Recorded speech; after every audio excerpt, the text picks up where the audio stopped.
Welcome to my podcast, Why Didn't Anyone Tell Me This? With my guests, we are discussing reproductive health issues and health issues in more general sense, questions you may have about your health, and debunking some of the many myths we have around health. And in this series about embracing age, today it is such a pleasure to talk to the wonderful Rachel Peru in the podcast series about embracing age. Rachel is a silver-haired curve model, body confidence activist, midlife influencer, and the woman behind Liberty Free to Be. She began a new career as a model at the age of 46, something that she does not feel she would have had the confidence to do earlier in life. She is doing amazing work representing older women in the fashion industry and has worked with some amazing people and brands, including JDWilliams, F&F Clothing with Davina McCall, and alongside many body confidence icon Ashley Graham for Swimsuits for All. Her favourite shoots are always swimwear and lingerie, and now in her 50s, she finally feels at ease with her body, which is liberating. And if you've been following Rachel, you would have seen her giving lectures in her underwear and in bikinis, which I think is fantastic and so empowering. Rachel has built a community, dynamic community, to revitalise, inspire, motivate, and support women to get the best out of life. And Liberty Free to Be was created to spread some positivity around midlife and share inspiration to others who may be feeling a bit lost as they hit their 40s and beyond. Stepping out of your comfort zone and trying new things in life can lead to all sorts of opportunities and bring a new lease of life to this important chapter. So we are now going to welcome Rachel at long last. We've had a few technical problems. We had to record this for the second time and the software was still not working, but Rachel's been very patient. Welcome, Rachel. Good morning. How lovely to talk to you again. It feels like we've been planning this for months and months, and now we've had so many conversations. It's lovely. Oh, well, I just hope that we're recording this on Zoom now. We've given up with Riverside, and it's going to be really great to talk to Rachel about her work with Liberty Free to Be. Now, Rachel, I'd love to start by asking my guests what led them to the career they are doing now. So please tell us more about your passion being a women's health advocate, promoting positive aging. Yeah, it's certainly not a position that I ever thought that I would be in. It was never a long ambition to be a model. I would never have had the confidence to do this in my 20s and 30s, so it was never on my radar. And actually, like lots of women, there was a catalyst. I found myself getting divorced at 40, and that kind of spiraled this whole new chapter. And a friend kindly volunteered us both to do some modelling for a local Macmillan fashion show near where I live. I said yes after several cans of gin and tonic, went on stage, did it, and I absolutely loved it. And it sparked something in me. It gave me a real boost of confidence. I came off the catwalk wanting to go on immediately. I wanted to go and do it again. I felt taller. I felt like I had my head held high. And I did that every year, just one event a year for about 5 or 6 years. And then plucked up the courage and was encouraged by other models to give it a go professionally, thinking that it might be something that I do as a hobby. I live near Leeds, so I thought if I get some nice work, it would fit in with that. And I got signed with a London agency, so it was like, okay, I'm going to take this seriously. And it's taken me down a whole new path of that I could never possibly have imagined. And I absolutely love doing what I'm doing now. And I feel like it's the right time for me. I feel like I stepped into it just at the right time for me. I didn't really have a career path when I was younger. I just kind of did lots of retail jobs to pay the bills, but no passion. And I found it later in life, so I'm loving it. That's absolutely fantastic and so inspiring to women who may have been lost along the way with careers and done different jobs. And it's something that I'm seeing so many of the women I've interviewed for my book say that at this stage in their life, they have reinvented themselves. And you really are the epitome of that and a role model for all of us. And I did interview for my book, which was fabulous. And we've talked a lot about aging. And you are part of the growing group of women over 50 who want to encourage positive aging. So let me ask you, what is your view on aging? Do you know what? I'm 54 and I really feel for the first time in my life completely comfortable with who I am, where I'm at in life. I don't feel like I have to compete with anybody. I don't feel like I have to prove myself, which has been really relaxing and liberating. It's a really nice stage in life. So I wouldn't swap where I am to be younger. My 40s, I felt like I was trying to prove myself to myself. It was this whole new chapter of, okay, let's see what I can do. 20s and 30s full of insecurities. So I think my 50s is a great age.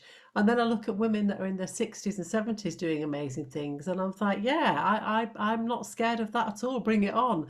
So I feel like aging gets such a bad rap, but there's so many amazing women out there that are showing us all that, there's nothing to be scared of, and that actually this is a fantastic chapter of life. It's just different, but it's I feel like it's my time now. My kids are older, I've got the freedom to explore what I want to do in this next chapter, and I'm loving it. Yeah, I think you've summed it up there. We have so many things that are expected from us of different decades of our life. And people say, oh, but surely you want to be a teenager again. Wow, no, No. never. No, I've got teenagers. They've got so many things and issues, and they want to achieve so much. And at our stage in life, we don't care anymore. We're just really enjoying every part. So we need to look at role models such as you and see how we can really embrace that. And 14 years ago, when you started this, there was not really a lot of positivity about aging, as you've said. And now there are many models who have joined you in later life and with all sorts of body shapes. So you are in a field where what we look at, what we look like is so important because we're looking at you as models. Mm. So how was it that the catwalk really changed this for you? Um, I think it was knowing that I am who I am. I'm not going to change my body shape to fit in. So it was for me. It was about representing myself and saying, you know what, I'm okay, and this is what I look like, and I'm happy with that, and I'm embracing it. So for me, being on the catwalk and then getting a response from other women that had recognised a woman that looked like them, that was size, I'm a curvy size 14, 16. I've got big boobs. I'm hippie. I'm not perfect, and I don't want to be. I'm quite happy where I am. And I think just showing up as myself made a massive difference to my confidence. It gave me a huge boost of confidence to know that I was good enough for me, for whatever that looked like. And modelling has been an outlet for that, to be able to say, here I am, this is what I look like, this is what I can do. Love me or hate me, I'm not going to fit into any other box. So it's been really kind of, again, it's that word, isn't it? It's that freeing, that liberating. And I do think that's something that I've really enjoyed with aging. And it's been a journey, and I didn't start off in my 40s like that. It's taken me, the last 14 years, and I'm still work in progress. I think it probably always will be, but modelling has really helped with that. Yes, and I can hear it when you talk about how it's just that confidence has just given you so much happiness beyond your work that you do. And it's really reawakened you, and it can reawaken many, many people, can't it, as they get older?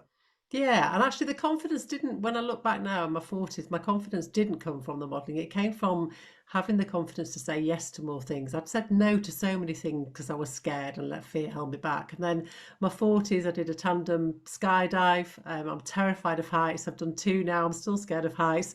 But it was about building those kind of building bricks of confidence to say, well, okay, if you've done that, what else can you do?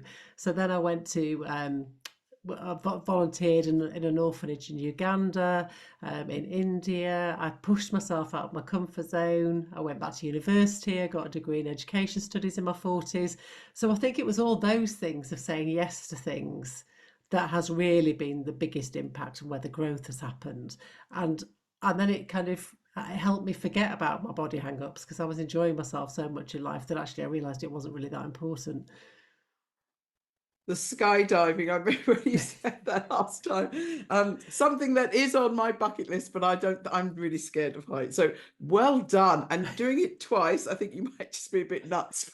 I'm not sure I'd do it again if someone asked me, Joyce, but it was definitely one of those life affirming moments that I look back and think, wow, that was an amazing experience. And I love that. That's been that ripple effect of, you sort of fell into the modeling, and it was someone asking, and having that confidence to say yes, Mm. and then giving you so much confidence in all the other areas of your life, which is just a beautiful story to let people know. And we've mentioned role models already, I think role models are so important. And do you think seeing women who are doing this is really going to be important to motivate others? Yeah, definitely. I know myself from particularly on social media. I look at women that are the kind of a decade older than me, seeing what they're getting up to, and I think, okay, this is an exciting time. What else can I do?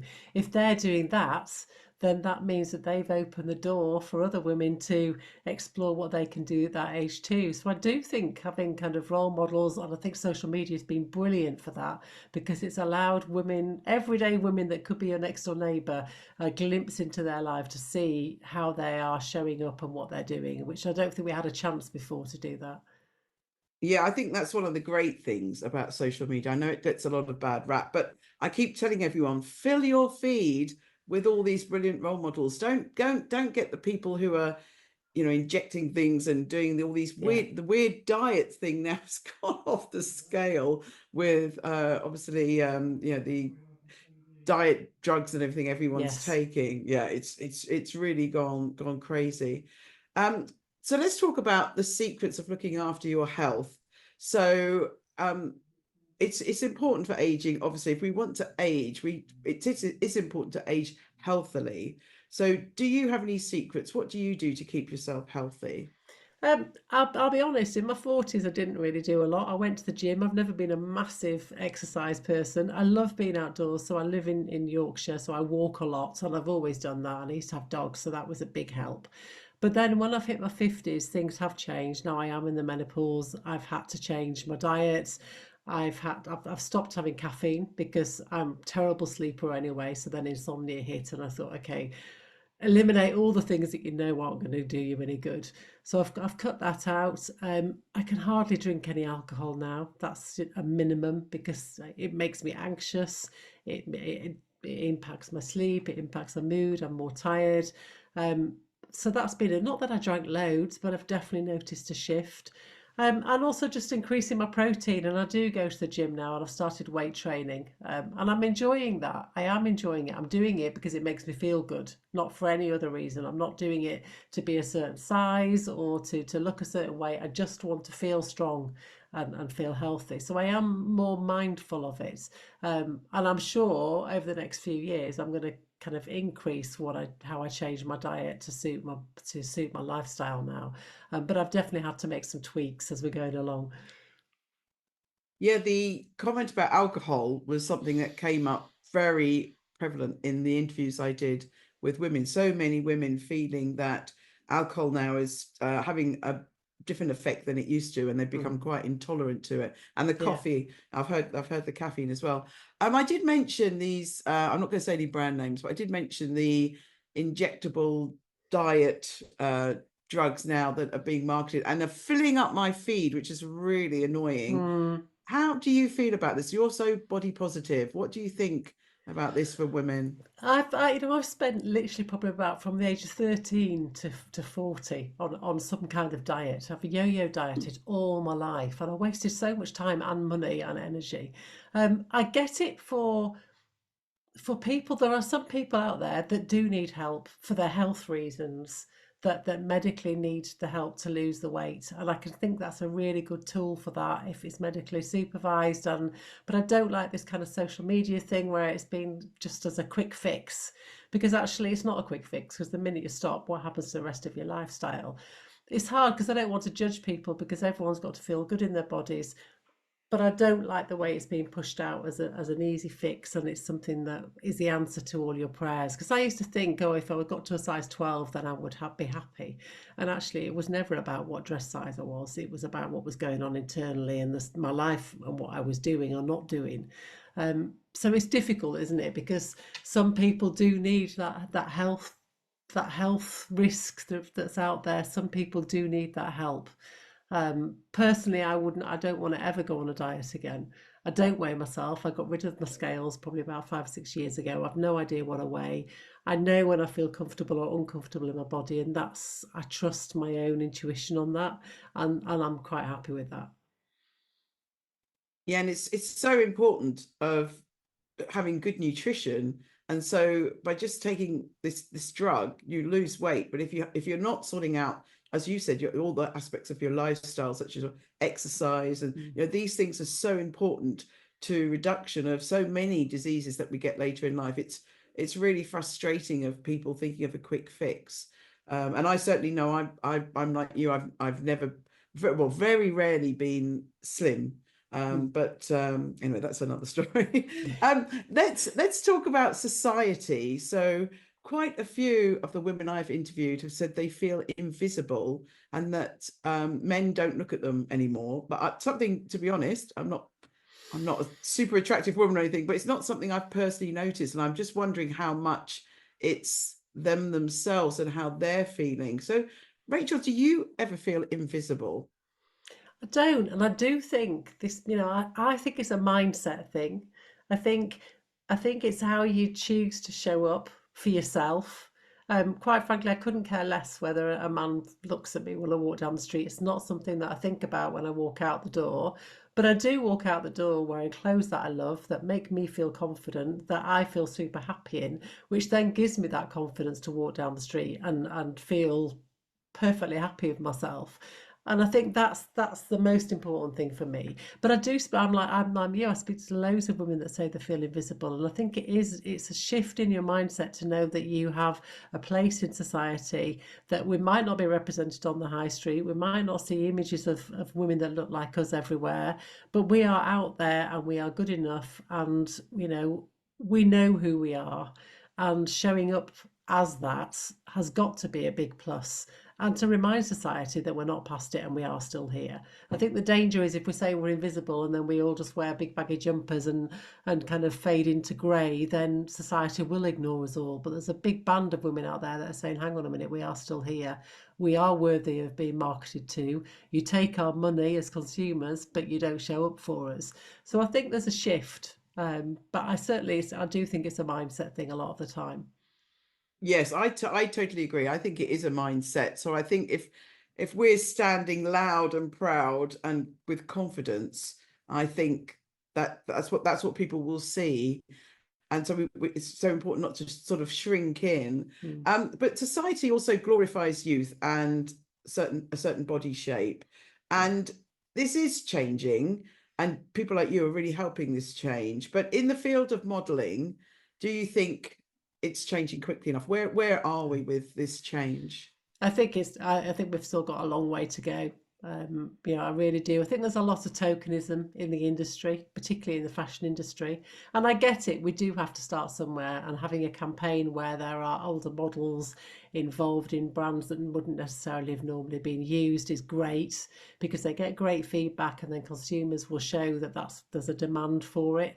But then, my experience a lot of the time is when you do these campaigns, it's not followed through to e-com. So you might see some older models in a great TV advert, but then when you go on their website, they're nowhere to be seen. So I think we still have got a long way to go to join the dots. But change is happening, but it is very slow. I do feel like ageism's the last kind of ism to be ticked in the fashion industry for sure. Yeah, when we recorded this the first time round, you told me a story about being on a photo shoot. And you were the only older model, and you were really pleased that you were there. But then they didn't actually use your images. Tell us more about that. Yeah, so there was a great campaign, but then when it came to the website, when people wanted to go and look and find the outfits on somebody that looked like me, they hadn't used it. They'd used stock photographs of women in their 30s, and you kind of think, well, what was the point in using me in the campaign? It was just to say, hey, look at us, we're using an older model, aren't we great? Well, actually, no, that's just part of it. But the really important work is making sure that we are on the website, and that we can see somebody that they can relate to wearing those clothes, that they can look and see the fit, the size. So that, yeah, it's still work in progress for sure. That is amazing. And what I don't understand with doing that is that women of our age, we probably have more money than younger Yeah. women. Yeah. So I don't understand why we have been ignored for so long, and it is slowly getting there. But then we've got the other side where there are some companies that are branding everything with menopause in front of it, which Yeah. drives me insane. Menopause chocolate, menopause Yes. tea, Yeah. menopause clothes. So we've sort of got that whole range, haven't we? Yeah. Of women's, you know, products. It's gone a bit crazy. What do you think? I think actually all these industries just make a shed load of money off our insecurities. So whether it's about being pushed to the fact that, we don't want to, we're told we're not to look our age, so we have to buy youth enhancing products, or the other flip side of that is they're making money off the menopause label, but actually we don't need a label to tell us to go and buy some almonds from a certain health food shop that are particularly labeled. And do you know what I mean? It does feel like it's still very much a money making scheme off women's insecurities. Particularly the aging message, the youth is still, particularly the beauty industry, is still so youth obsessed. You only have to go down beauty aisles to see all the labels of anti-aging this and youth affirming, and it's like, God forbid you actually show a wrinkle and look your age. But they're making money off women's insecurities, aren't they? They are indeed, and social media we've mentioned already about let's fill our feeds with the positive women, great role models. But do you have any issues with social media and broader media, and how it is promoting women and how women can help each other by sifting through all these myths that get perpetuated about, oh, it's I get sucked in every now and then. I have I click on something that, this cream's going to do this, and I just, what am I doing? So Mm. it's so hard, isn't it, with social media? That's the downside of it. What do you think about this advertising? It is, yeah. And I think it's interesting because I do love social media. I've met some amazing women through it. And I love the fact that women in their 40s, 50s, 60s are showing up and showing us what today's modern woman looks like and how they behave and what they wear. And we're all different. And I fill my feed with that and I love it. But then, you only have to open certain fashion magazines or fashion newspaper columns that are there still telling us that we shouldn't wear this at a certain age and we should wear this and we should stop wearing trainers with dresses. And it's like, just stop making these rules up. Stop telling us how we need to behave. Well, we're grown adults. We don't need your advice. And I find that patronising that they think that we should adhere to these rules. It's like they're stuck in a time warp and they've not moved on and seen how the women are actually living our lives. So I find that really frustrating. I'm wearing a dress and trainers right now. Yeah, I live in them. You would I not love get me it. back in heels during the day Oh, whatsoever. I am a if an outfit doesn't go with trainers, Joyce, I'm not buying it. yeah. And every outfit goes with trainers. Yes. I have a real issue with heels, actually, and I was recently away on a social trip in Corfu, and a girl came up. We were dancing, and she came up with these heels, which she said, I can dance all night in these. And guess what? She didn't. I didn't see her Yeah. dance 1 minute in them. And Yeah. I have such a negative view about how I know women say they love heels, and I've written about it before. I think it's an absolute outrage that we have these shoes that causes so much pain, Yeah. and I don't believe any woman when they say they're comfortable. No. Trainers. Yeah, absolutely. Yes, when I walk into a studio, if I'm doing a photo shoot for fashion and there's a row of heels, my heart just sinks. But when it's a flat shoe or a trainer, I'm like, yes. And do you know, I still see women now, right now, at conferences, they'll be wearing their trainers and then they'll sit down just before they go to give a talk, and they'll get their heels out of their bag and put them on, or they'll put them on just as they're going to dinner. Mm, And these are fellow professors and academic, and some people even bigger than that, and I won't name anyone. mm, And I just think I think I should start confronting them and say, why? mm. Why are you putting on the heels? I think it's such a negative message for women. I really do, but that's my hobby horse about the heels. um, and older women, I think, can be really positive, and so many of the women I've interviewed and many more feel that we just don't care anymore what people think. And I think that's a really good place to be. Yeah. That we should really encourage women to embrace the stage of their lives and embrace their age, whatever age they are. What's your thoughts about the fact that we just don't really care? We shouldn't care. I don't care what people think anymore. Someone called me challenging the other day, and I took that as I think they were trying to insult me. I took that as a compliment. I think, I should, I'm 61. I should say what I want to say, not what anyone Yes. I think people should hear. What do you think? Yeah, absolutely. I am with you. And I've noticed a real shift in me in the last couple of years as well, where it almost makes me it makes me push it even more. If someone tells me I shouldn't be doing something or why are you doing that, I'm like, because I want to do it. And now you've said it, I'm going to make sure I do it a hell of a lot more just to annoy you because I can. So I think I did still worry about, particularly on social media. I used to find it quite difficult showing up, especially when I first started doing lingerie posts. Um, because you are putting yourself out there and you are vulnerable. And now I really couldn't care less what anybody else thinks. I'm doing it. When I show up in my posts on social media and on and lingerie or swimwear, it's because I want to show other women that we don't have to be embarrassed or hide away at our age. We can wear what we feel comfortable in, and that's good enough. And also to celebrate my own body confidence journey, because I am happy where I am, and why shouldn't we not all be proud of our bodies, whatever age we are? And so I don't care if somebody will come, drop in. And this morning's first comment in my DMs was somebody called me a slut this morning. That was nice. That was the start of the day. He's blocked. So, you just have to laugh about it and think, your comment just makes no difference to me whatsoever. And I don't really know what they expect or what they kind of what they're expecting me to go back and say to that, or what effect they think it's going to have on me, because it has no impact whatsoever other than to make me laugh.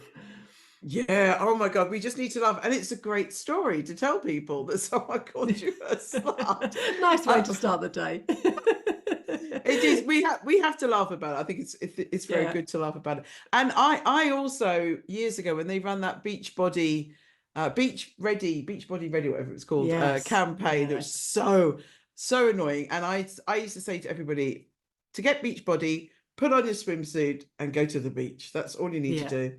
And I did put many photos over the years of me in a bikini, and I got lots of negative comments. And yeah, but I just didn't care. So I Yeah. think your work around body positivity is so important. And I think yes, I think if you're clinically obese, so obviously health issues, but the whole obsession with our body mass index, our BMI, which every doctor I've ever heard has said that it's really not a valid measurement of your Yeah. health. So how can we help women be body positive when they're worried about their body aging? What can we do to help women embrace it? Yeah, I mean, when I first started this journey, I was all about being body positive and loving your body. And actually, over the last few years, I've realised, particularly as my body's changing during the menopause, it's more about body acceptance. It's understanding that our bodies do change as we change in life. Our bodies change, and we spend so much time. I spoke to a lady yesterday who said, I just don't look like I did 10 years ago. Well, yeah, that's right. You don't, but you're not the same person you were 10 years ago either. So why do we expect our bodies to stay exactly the same way for the whole of our lives? It's not going to be like that. And so I think a lot of it is learning to accept the changes and know that our body is still showing up for us. It's not what defines us. Your dress size doesn't define you. The number on the scales doesn't define you. Whether you've got wobbly bits on your arms that you might not be happy with, it's not going to change the outcome of your day. So it's learning to accept that and not to focus on it and shift that focus. And I was talking to a lady yesterday who was really down on herself, and I said, would you talk to a friend like that if you walked in a changing rooms and you saw the lady in front of you that was a friend of yours? Would you be so critical about her looking like that now? She said, well, no, absolutely not. So why do we talk to ourselves in such a negative way? So it's remembering that we're friends with our bodies and trying to make peace with that. And I think that's a really important place to start. So I think looking in the mirror every day, because I know lots of women still avoid the mirror out when they're not happy with their bodies, and just picking one nice bit that you like about yourself, whether it's just a smile, or the way your eyes look that morning, or your skin on your chest is looking glowing. Then just pick one bit that you can say something nice about yourself, something kind, and then get on with your day, and focus on the rest of the day and not what your appearance looks like. Oh, Rachel, that's really fabulous advice. And I do look at my body every day, and I feel very strong because I do a lot of gym work, and well, I do aerobic classes, but I do a lot of things like body pump. So my body feels so strong, and I'm really embracing that. So yeah, that's brilliant advice you've given people. And it was Emma Thompson who, in the film Good Luck to You, Leo Grand, I always forget that Yes. title, and they wanted her to use a body double, but Emma refused. And at the end, if you haven't seen it, watch it. It's funny, it's quirky. Yeah. Um, Great film about aging and orgasms. Yes. Brilliant. Brilliant. But at the end, Emma, spoiler alert, but Emma just takes her robe off and looks at her body in front of the mirror, and bumps and all. And our bodies, I think, like our faces, I've never put any needles in my face or done anything to my face, because I think it tells my life story. I think looking at people, the older people, in their faces are so interesting, and our body's so interesting. It's got the marks of our life. And so what do you think about role models for body positivity? Yeah, I mean, I feel pleased for the younger generation now, because there are so many people out there that are being really well represented, and showing up, all different sizes, shapes, and sizes. So I wish I'd had that when in my kind of teens up to probably my 30s. So I think we're exposed to a lot more now, which is another positive of social media. But I do still think there's lots of judgment in society about sizing. I do still think that if you're over a certain size, and it's usually kind of a size 12, then you're in the model industry, it's crazy that I'm classed as a plus size model, but anybody over size 12 is classed as plus size. I mean, how ridiculous when you think that the average size is a kind of 14, 16 in the UK. So I still think there's that stigma attached to it.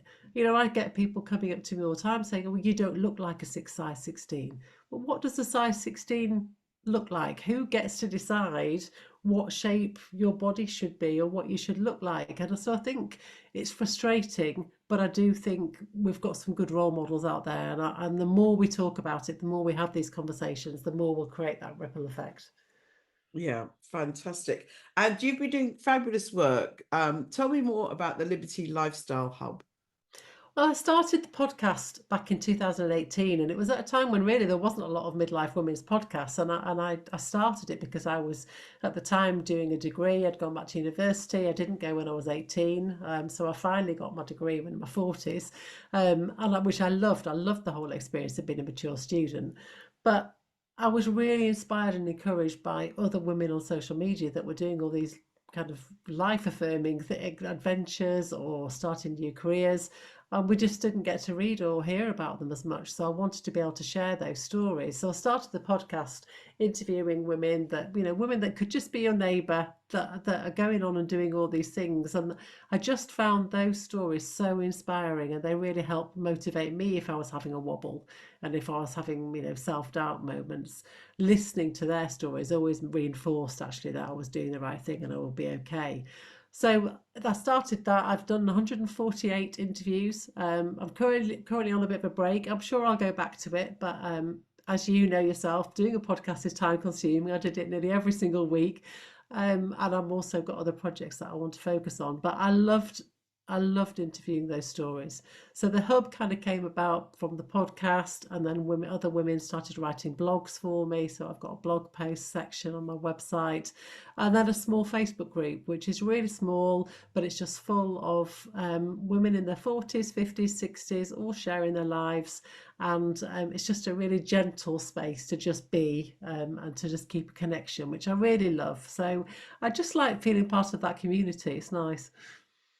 It's fabulous, and everyone can listen to your podcast. They're all accessible on your website or on, I think, all the Yeah, on main, all yeah. all the podcasts are still out there. That's the great thing about podcasts. It's just that once they're out there, that's it, isn't it? Yeah, as long as the tech works, Yes. as we've had a problem with.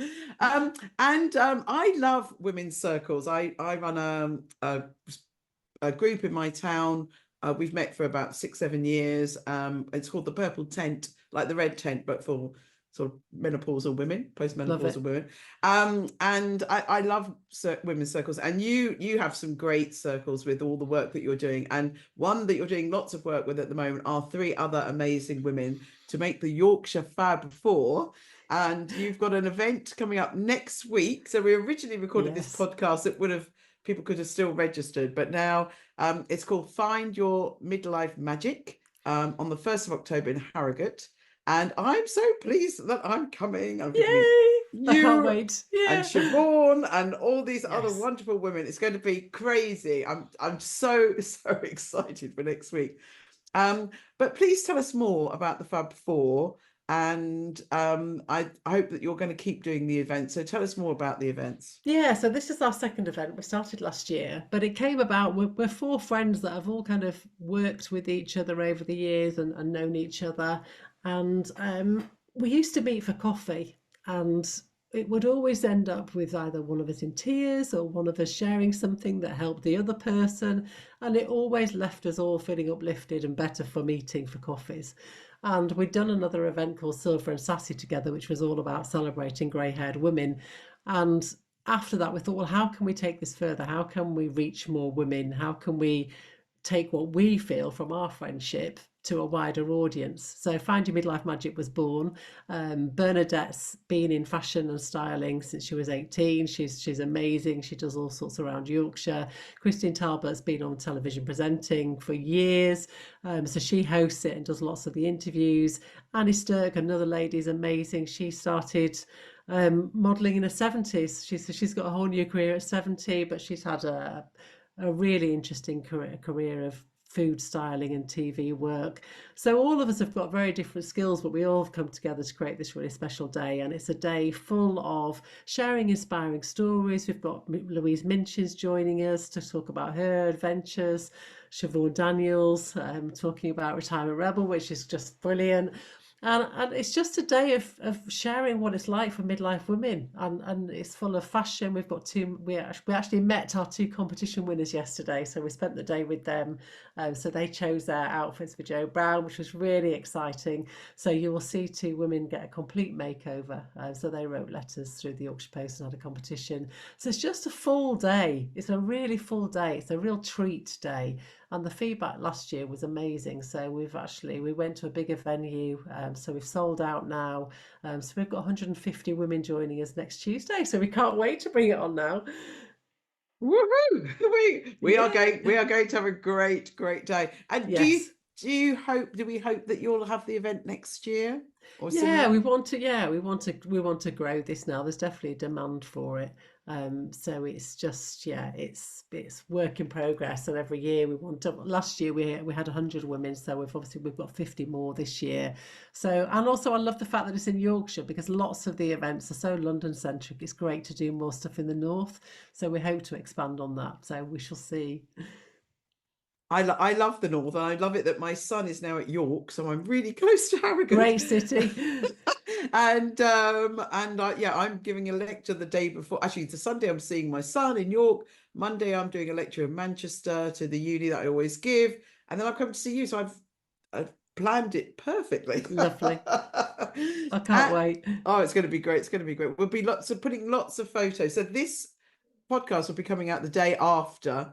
Oh, brilliant. So yeah, everyone will see lots of pictures of us over that next week at your event for sure. And I will be And doing my body confidence talk in my underwear, just to warn you.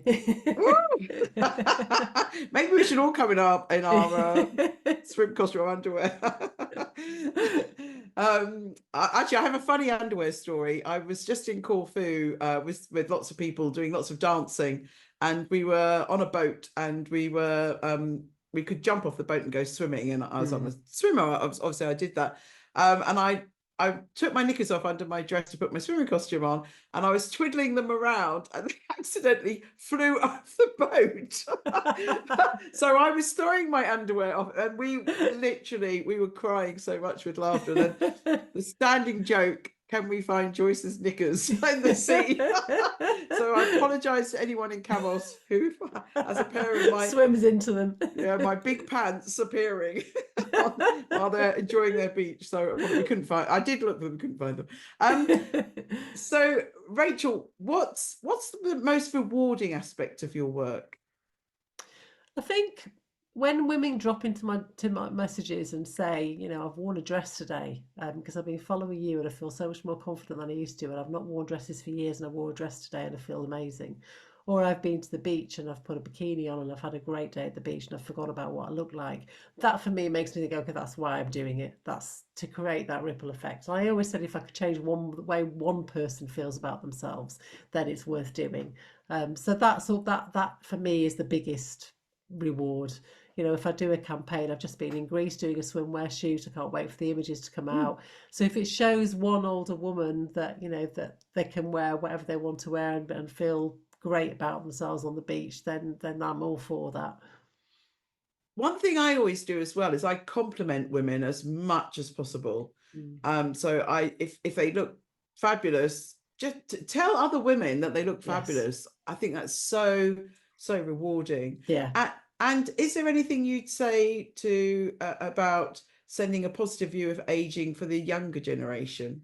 I think it's just banging that drum, isn't it, and making them realise that, you know, you don't fall off this kind of cliff at a certain age that then life stops. There's so much more to come. And actually, I think I wish I'd known when I was younger that I didn't have to have it all figured out by a certain age, that there is not this kind of tick box thing that you have to do in your 20s and your 30s. You can do it later on. You know, I didn't go to university until I was 41. So I think it's important that we show the younger generation that there's so much more to come and it's nothing to be feared of, that actually, you know, they've got their whole lives ahead of them, so they don't have to cram it all in and have that pressure to cram it all in. Yeah, and they should also fill their feed with lots of positive role models. Yes, absolutely. For sure. Yeah. So what's next for Rachel? You're married to Mark, who has recently retired, and he just tried to help us with the sounds. I saw a bit of his arm. And you were hoping to go on a new journey together, and you were downsizing and getting ready to travel the world, but you've had to put this on hold. So tell us more about how, you know, life goes in these ways sometimes. Yeah, and I think it's lots of people can relate to it. You know, this time last year we'd put our house on the market. The plan was to downsize, pay the mortgage off, and have the freedom to go and travel and explore more, because I can work from anywhere really. I've got that freedom. And unfortunately my mum is seriously ill, so that's kind of, and I live locally to her. My sister lives in France, so I am the main carer. So, you know, that put things on hold really, and I wouldn't have it any other way. But it is part of this age group, isn't it? That we've got, you know, my children have actually, my youngest is just about to move out next week. So they've all flown the nest and are independent, but I still have other responsibilities. And there'll be so many other women in exactly the same position, because I know there are. It doesn't mean we won't do it eventually. It just means that right now we've just put things on hold and we'll travel as much as we can in the way that we can that fits the lifestyle right now. But yeah, it's a roller coaster, isn't it? It's that kind of sandwich generation. It's hard for women out there that are balancing things. And just when you think, you know, that the kids fly the nest and you've got time, doesn't necessarily mean that it's all going to work out how you want it to do immediately. Yeah, and for some of us who have had children later, which wasn't my original plan by any means, but my kids, I'm at 61, my kids are only just flying the nest now. So yeah. I finally feel this year I'm at that stage. I can go on my adventures, but we have to obviously, you know, deal with problems that happen in our life for sure. Yeah. And I've asked all my guests, my podcast is called Why Didn't Anyone Tell Me This? Have you heard people say that phrase? And if so, what did they say to you? Yeah, for me it was, why did anyone not tell me how liberating ditching the dye was? because we spend so much time being told not to, to make sure we cover our grey roots. So, I dyed my hair from the age of about 14 to my mid 40s. And I wish I'd known that sooner, and I wish I'd been told that actually it can be a really positive thing. I would have saved myself a lot of money in hair dye. I've told you this before. You make me think about it, but I'm not quite ready. I am totally white now, Mm, my hair, but yeah, I don't know. I'd love to talk to you about this next week, because I think for women with darker skin, it's a little bit more.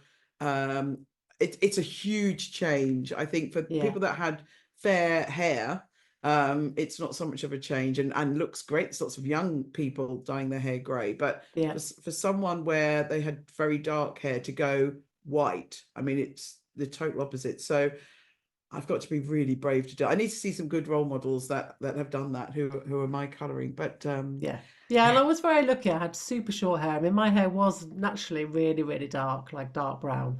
But I dyed it every single colour of the rainbow over the years, literally from navy blue to bright red to pink, you name it, I've had it. But, equally, some women don't ever want to not kind of stop colouring their hair, and that's fine. It seems to be another one of those things that society tries to divide women and pit each other against each other. So there's a real kind of divide where some women think, well, you've got to always have your hair coloured. And other people say, no, definitely go grey. Why are you colouring your hair? And I really don't care what anyone else does. It's got to be what makes you feel good. And I don't really feel like, why do we have to be divided so much on this subject? But for me, it was definitely the right decision. I love it. And the fact that I can't imagine not being this colour now. And I wish I'd done it sooner. And you do look totally amazing. And I think that's a great way to think about embracing age. Just do what you want to do. You don't Mm. have to do what anyone else expects of you. Do exactly what will make you happy. And that's such a great message. And my final questions that I ask everybody, leading on to happiness. So, Rachel, what makes you happy, and where is your happy place? Um, it makes me happy being around my family. On Sunday we were invited. My daughter's just moved house, and we were invited for Sunday lunch. Being around the kids, as they're now adults, being all together, that makes me happy. That's probably when I'm at my happiest. But also being outdoors. I live in Yorkshire. It's beautiful countryside. I'm surrounded by it. That's my therapy, to get outside every day and just get some fresh air and a walk. That just calms me down. It's a bit of mindful therapy for me, getting out for daily walks. So that's a happy place for me. So important to get out in nature. I keep saying it again and again and again. We've got to get outside and explore this beautiful planet. Mm. And the last question, you have mentioned before what you wish you'd known when you were younger, but is there any other advice you would like to give your younger self? Yeah, I think not to let other people dim your sparkle. I spent a lot of time listening to other people's opinions of me instead of following my kind of instinct of who I was. And I feel like now I'm the person that I was when I was 16. She was always in there, but I finally worked my way of finding who I was. And it's taken me a long time. And I think that's okay too. I think we all find it at different stages in life. I have actually got a tiny little tattoo. It's two sparkles, diamond, tiny ones. And that's to remind me not to let anyone dim my sparkle, which is very cheesy, but it does work. I love that. What a great way to finish. Don't let anyone dim your sparkle. And Rachel, you beam with sparkle. And I'm so looking forward to meeting you in person, giving you the biggest hug. Yes. And thank you for your patience that we had to record this twice and still ended up back on Zoom. So thanks for being so patient with you. Thank you so much, Rachel. It's been a real pleasure. Pleasure. Looking forward to seeing you next week. Thank you.